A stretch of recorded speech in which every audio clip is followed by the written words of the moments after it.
Good evening, ladies and gentlemen. I want to call the regular city council meeting to order at this time. Please take the roll call. Madam Councilmember Clerk? Denver. Councilmember Leesmeyer. Here. Councilmember Sobek.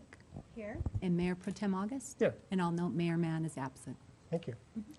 Thank you, Madam Clerk. And just so you, people of you been here before and you see a lot of new faces up here, the mayor, the city manager, and the city clerk are attending California League of Cities annual conference down in Long Beach this afternoon. But they'll promised us they would come back to town and be at the next meeting. So anyway, tonight we have words of inspiration from Pastor Jeff Johnson. If you please come forward from the Impact Church, and please remain standing for Mr. Denver will lead us in the Pledge of Allegiance. Thank you. Well, first of all, I just want to thank you guys for your public service, and I just want to share just my heart from someone who both personally and professionally is a Menifeeite. I am very encouraged with the direction our city is going, and know that you guys are standing up to the challenges you guys face.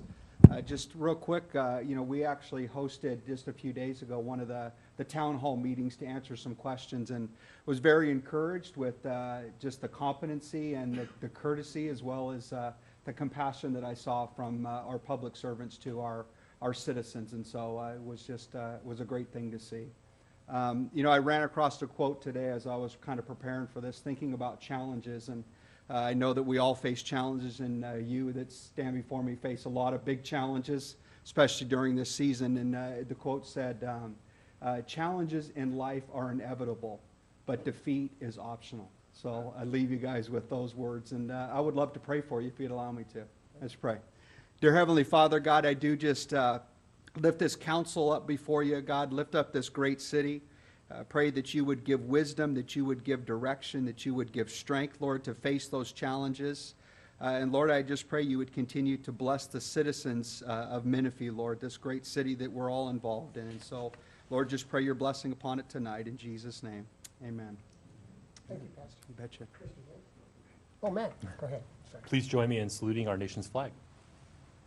I pledge allegiance to the flag of the United States of America, To the republic for which it stands, one nation, under God, indivisible, with liberty and justice for all. Thank you. Thank you.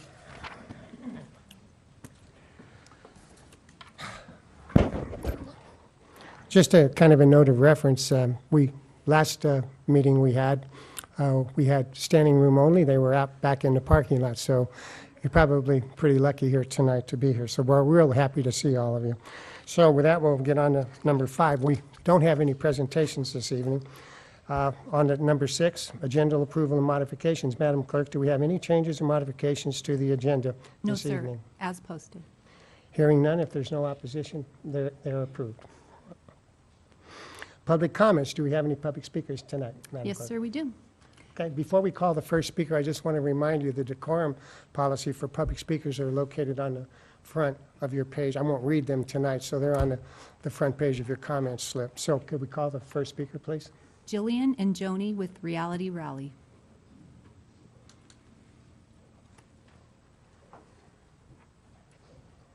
Good evening, Mayor Pro Tem, council members, Thank you. and everybody else that belongs to the city of Menifee, and Menifee while they're listening. I'd like to share what your council did with us this last April. Reality Rally is a fundraising event. We raise money for Michelle's Place every April, and it is such fun, and I'd like you to see what we do.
So I think we need to give you guys a big hand because we were so thrilled to have Menifee on board this last year, and we're going to invite you back again, which Joni is. She's the team relations director, and I have programs from last year, and I really want Menifee back. And can you guys beat Lake Elsinore?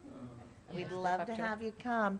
It's going to be April 8th, Saturday in Old Town Temecula, and as you just saw, all the festivities that we have going on. And we're going to give you some information so that you can get signed up. And Lisa, I think, is the go-to gal. Are you racing again? I would like to represent our city again. Wonderful. Mr. Leesmeyer? Oh, I'll be there. All right, thank you. Well, thank you so much. I can attest to the fact that Lisa came back and she couldn't stop talking about it. She was still winded, by the way, 2 weeks after the event, but she couldn't stop talking about it, so I'm sure you'll see her this April. Thank you. The only reason you have to run is because you want to beat Lake Elsinore. That's Right. right. We Yes. got to get in shape. Got to get that gnome. But you know, can we just say something for those in the audience? What a smidgen of what it's. Absolutely. Okay. We put on a Go ahead. race it's called Reality Rally, and what we do is we're a nonprofit that raises funds for Michelle's Place, which is a local cancer resource center. They provide services for those that are uninsured or underinsured. Each reality star that comes from those television shows that we enjoy watching have to raise their funds to come and play. So they each raise $500, and that provides a life-saving, mammogram for a woman that's in need. And last year, I'll let you do the honors of telling how wonderful the teams did fundraising and to provide for Michelle's Place, which has kind of given us a good name as being one of their top donors, which we're very proud of our public, surrounding cities, because it's all of you that make it happen. We might be the individuals putting it on, but we couldn't do it without each team member, coming and playing. And it's an amazing race. You guys have seen that on television. We have 12 challenges in Old Town Temecula, and you're just doing silly stuff, fun stuff, physical stuff, mental games, and it's just a team of 3 people plus a reality star. And we have charity sponsors, public, the Inner City Challenge, just Battle of the Badges. A lot of divisions, so you'll want to check out realityrally.com, and there's volunteer opportunities too. We'd love to have you volunteer and play. So thank you so much, but yes, we want you back, and it's all about getting those cities into a camaraderie against each other, with each other, and having a good time. Yes. So, and it's all Beat from Lake Michelle's Elsinore. Place. Well, Thank you guys. Thank you very much. well, Repeat that, I did not say that. one of the reasons why Matt and I think, participated is we have a lot of residents who've used Michelle's Place in the city of Menifee, and so we wanted to support that cause. So thank you for doing what you do. We actually have a lot of volunteers as well from Menifee, and always have. So I'm very proud to say we've probably got at least 40 people from Menifee that have come every year and play a big part in it. So yeah, I'm going to see you back. Remember, you get on live stream. You can talk about your city. Thank you. Thank you, guys. Thank you. Next public speaker, please. Grant Bennett.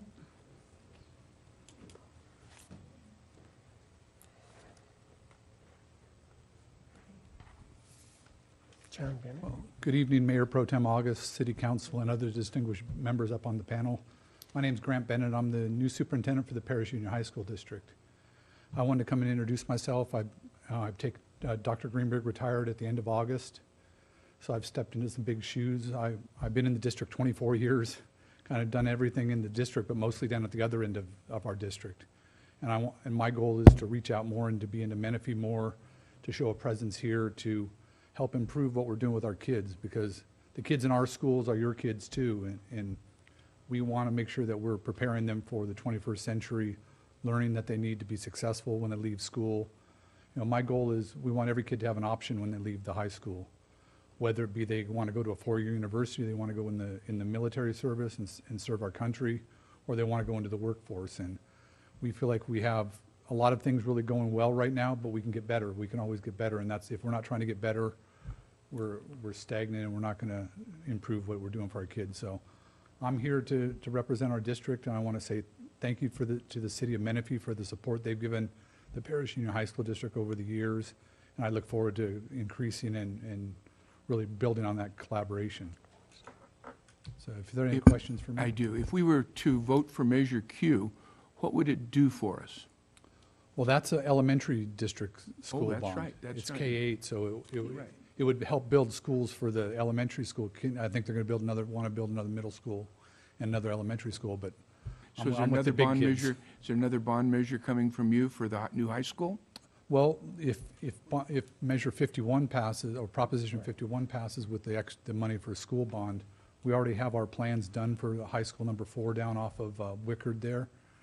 We have it all in the state architects ready to go. We put our name in line for if that passes, we're ready to go and we can get in line for the money. And because we passed the bond to build that school previously, but for our half of the money, really the state says they match, but it's about a 40% match. So, but we have our money ready to go to do that, but we need the matching money from the state to really build a first-class quality school there.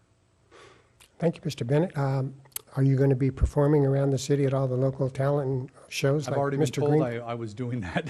Okay, all right. I don't know if I'll be performing but I'll have a team there that will be participating fully. Well, thank you. We do see you around town from time to time, so it's a pleasure. Thank you for coming out this evening. Yeah, thank you. Yeah, Next- Mr. Bennett, next speaker, I- please. Mr. Oh, go ahead. Bennett, I just, I don't know if you're aware of our YAC, our youth advisory council that we have. And later on, if you ever get a chance to meet Robert, he's over our youth advisory council. That's something that we do as a city. Yeah, that'd be wonderful. I look forward to that. Thank you. Thank you. Next speaker, please. Neil Winter. Good evening, abbreviated staff. How Good are you evening. this evening? Normally, I don't read, but I want to make sure I cover everything I want in a certain amount of time. Normally, I'm pretty positive, but I want to talk about considering the vast financial losses we took with the BLF and some of the information we've been getting on the International Documentary Film Festival.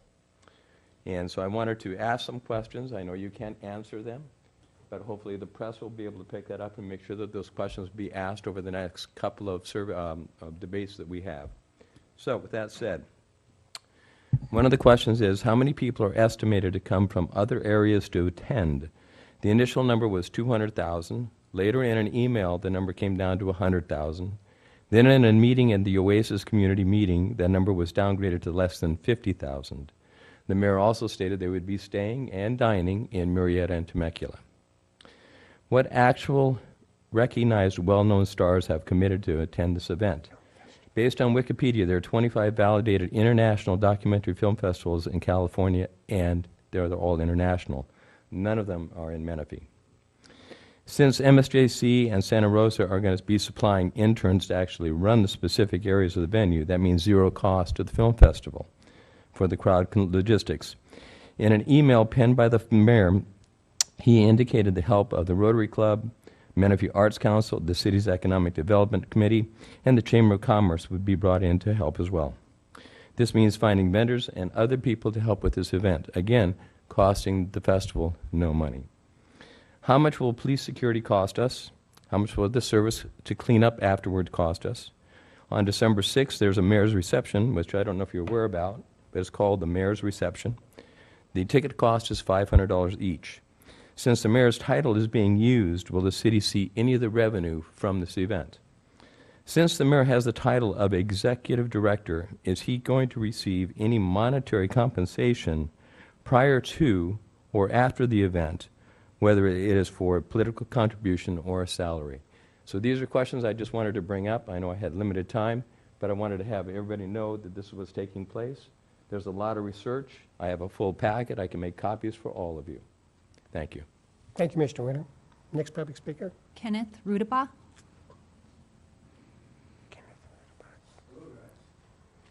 My name's Kenneth Radabaugh. Mine's kind of a complaint, not against you guys, but I like to just read this and get out of here. First, I'd like to thank Jennifer Trujillo and the others involved in removing the speed bump Jeff Young put in the road in front of his house, which was built high enough that it did damage to Don Harris's car. Don was kind enough to bring pictures in and show Jennifer the car sitting over the speed bump and show how the vehicle got damaged.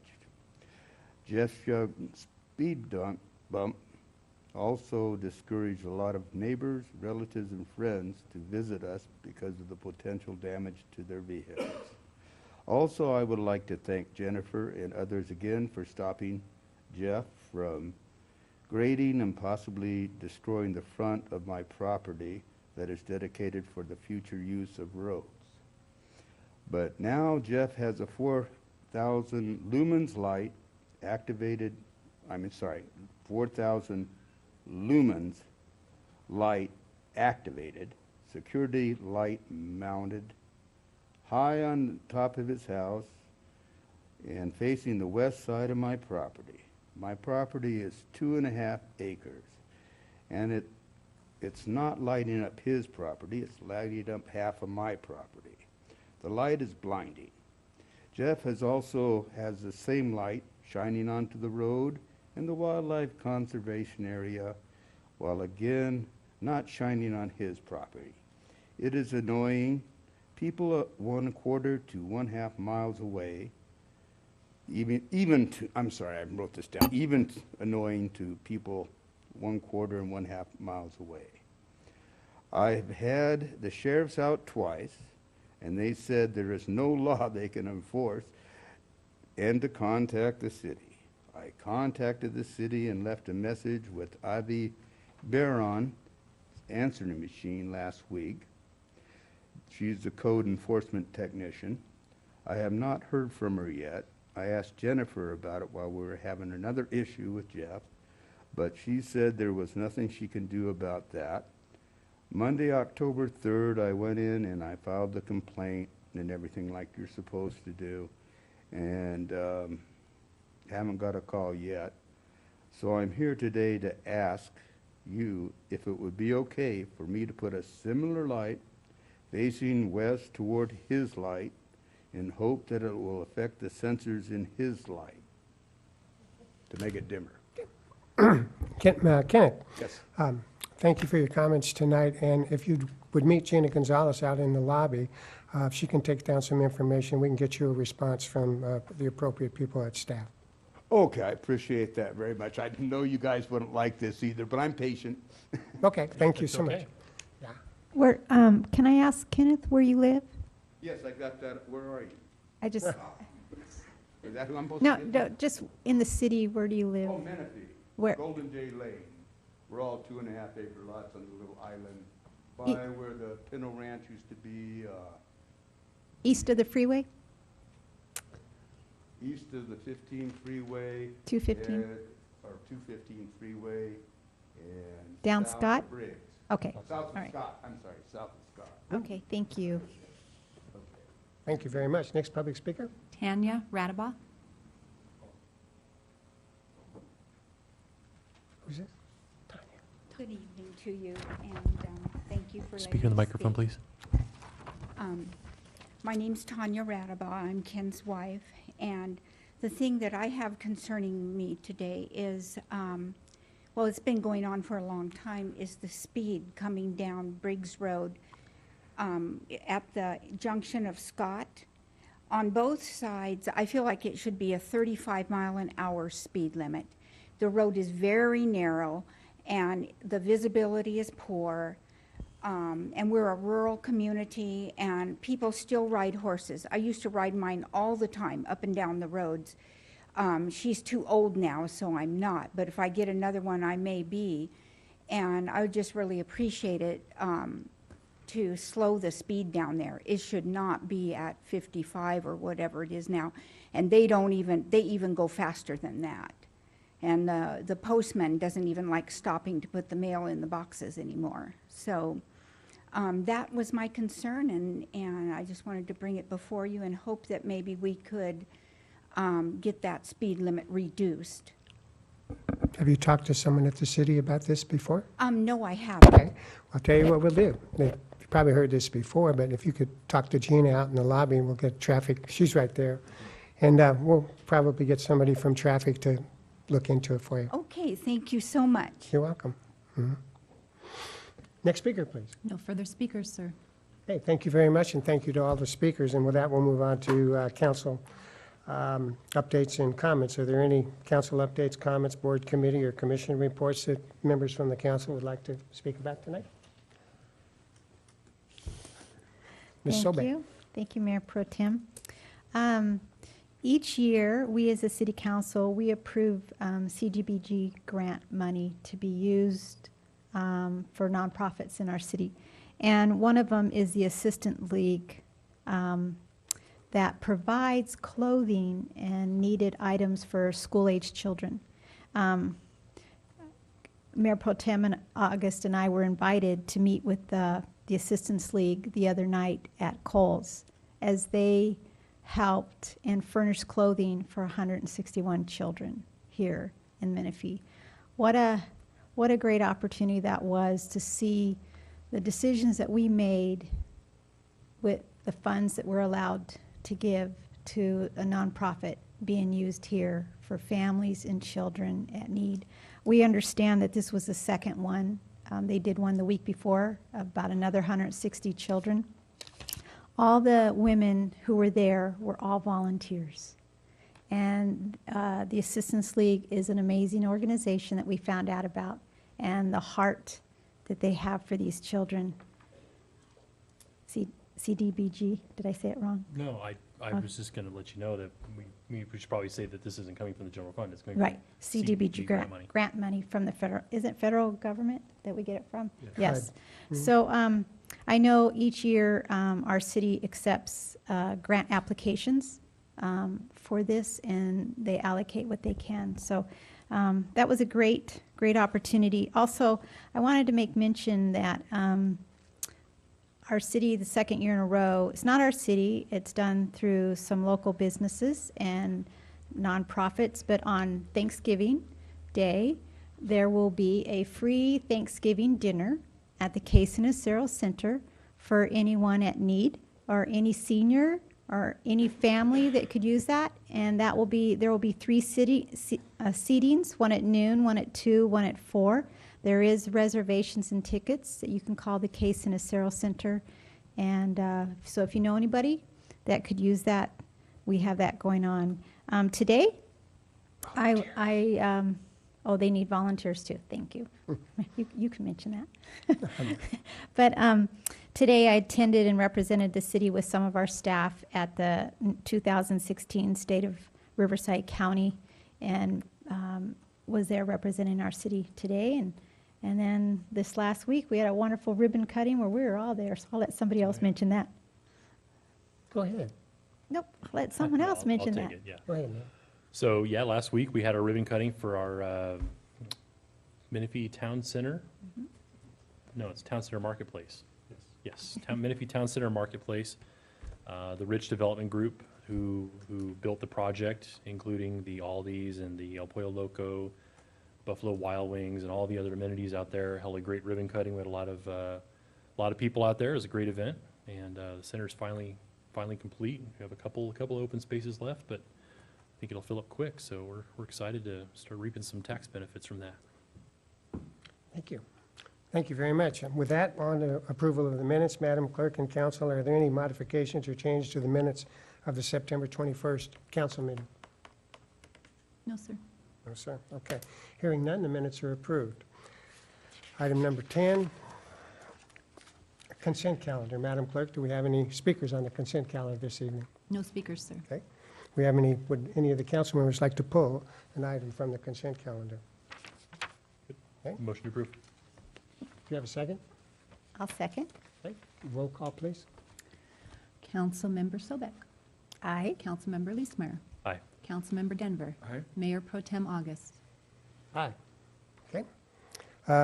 We have no items for public hearing this evening, and there are no items for discussion this evening.